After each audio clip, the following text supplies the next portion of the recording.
I once spoke about a particular organization that was recruiting and giving out a Tier 5 charity work visa, and people are already getting this particular visa.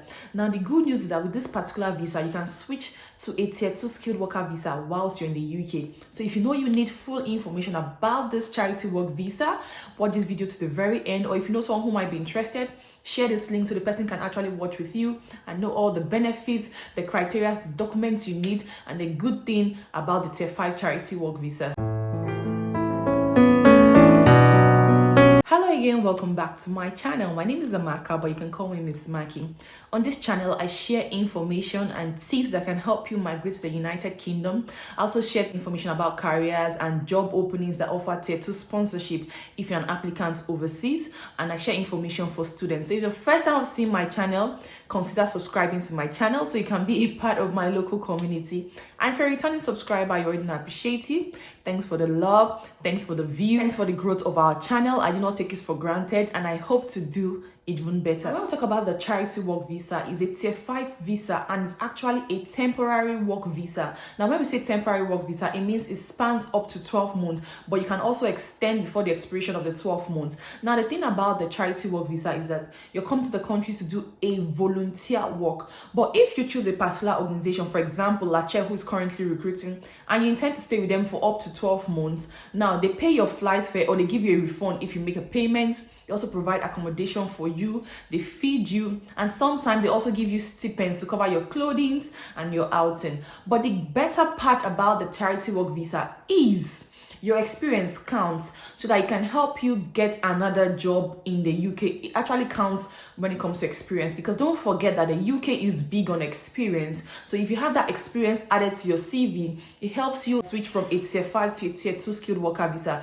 Say, for example, you're looking for a healthcare assistant job in the UK. So whilst you're in the UK, you can find a job that can sponsor your visa, so you can move from a Tier 5 charity work visa to a Tier 2 skilled worker visa. Now, let's also look at the benefits of a Tier 5 charity work visa. Just like every other visa, the Tier 5 charity work visa allows you to come to the UK with your dependents, your spouses, and your children on the same visa. And don't forget that as a dependent, you're entitled to work full-time with that particular visa. So while your spouse, who is with a Tier 5 visa, the main applicant, is doing his or her job, then you as a dependent, you can work full-time to be able to take care of the family, and your children can also go to school in the UK.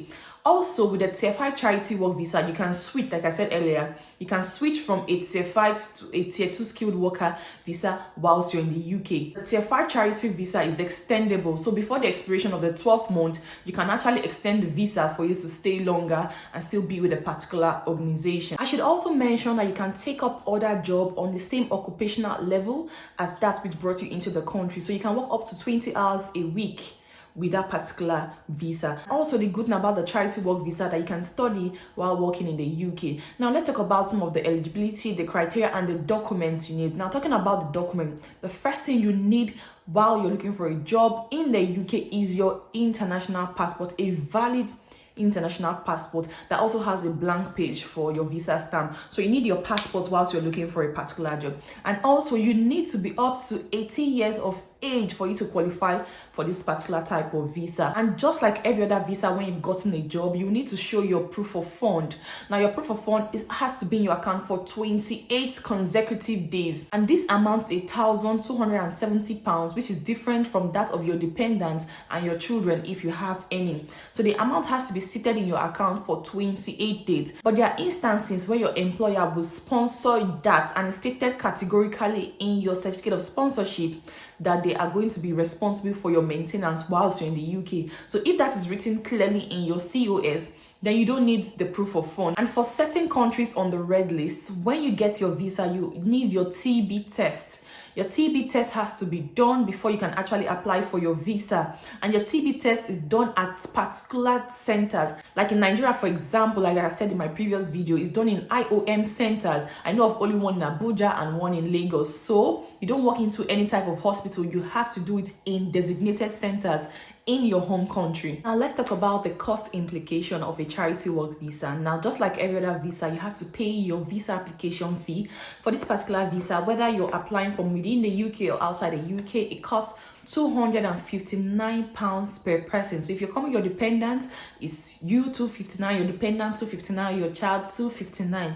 And for your dependent, they also have to show proof of fund, which for your dependent is £285 for him. That's the proof of fund, which has to be in the account for 28 days. And if you have just one child, it's £310 as proof of fund.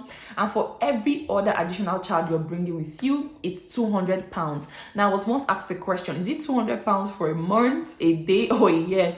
That's the only amount you need to show that you have in your account. Now, let's take, for example, you're coming from Nigeria. £200 is about 150,000 naira, if I'm not wrong. So yes, you need to have 150,000 naira for the other child that is coming with you into the country as proof of fund, which has to be in your account for 28 days. You also have to pay the health surcharge for a year, which is about £624. Just like I said earlier, this particular visa lasts for 12 months, but it can be extended before the expiration of that 12 months, or you can switch your visa to a tier 2 skilled worker visa if you're lucky to land a job whilst you're in the UK.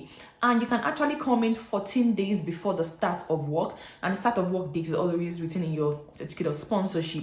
And you can make your application 3 months before you resume your job. If you're inside the UK, you usually get a decision within 8 weeks, or sometimes it can be shorter than that. And if you're outside the UK, it's usually 3 weeks, but with the change of things, it can last longer or sometimes even shorter than that. All right, guys, that's all for the charity work visa. But don't forget, this visa is not for everybody. All depends on you. If you want to do it, then you go for it. But if you know you can't do it, since it's a volunteer kind of work and you're not necessarily paid, but you're giving stipends and accommodation, then go for it. And who knows, you might be lucky to land a job whilst you're in the UK. But I would say, if you can, do it so that the experience will be added to your CV and it's easier for you to switch to a tier 2 skilled worker visa, because employers are mostly looking for candidates who are in the country and still need a tier 2 sponsorship. So it's always easier for people who are in the country. If you can get this visa, come into the country and the rest will actually happen the way it ought to be. I wish you guys the very best of luck. If you have any question for me, leave it in the comment section. I'll do my very best to answer. Thank you for watching my video, and if you haven't subscribed, do well to click on the subscribe button and be a part of my community.